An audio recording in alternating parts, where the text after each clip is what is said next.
Hello, friends.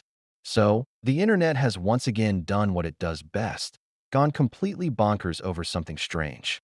This time, it's about a so-called Nubbin device. No, it's not a snack. No, it's not a Bluetooth speaker. And no, it's definitely not something you'll find in your grandmother's cupboard next to the pickle jar. Apparently, the Nubbin device claims to be a magical memory machine that can help you relive your past memories, like your first crush, your third grade dance disaster, or that time you confidently answered 42 when the question was, what's 6 times 7? Yeah, that memory. People are asking, is it real? Can I buy it? Will it help me remember where I kept the TV remote? Well, good questions. Let's dive in. If you've ever watched Black Mirror on Netflix, you know that show that makes you question your entire existence and then Google things at 2 a.m. You might remember seeing a device that looks suspiciously like this Nubbin device.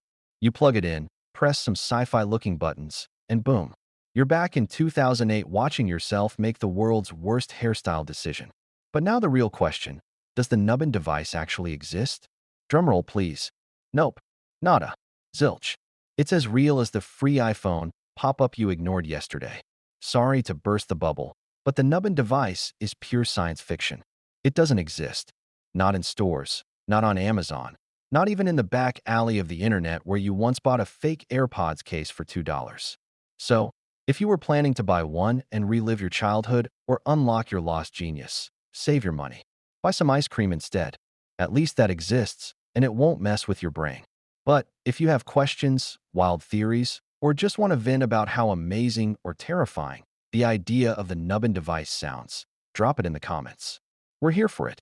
And hey, don't forget to hit that subscribe button before someone tries to sell you a Nubbin Pro Max 2.0. See you in the next video, where hopefully the internet has discovered something less weird. But knowing the internet, probably not.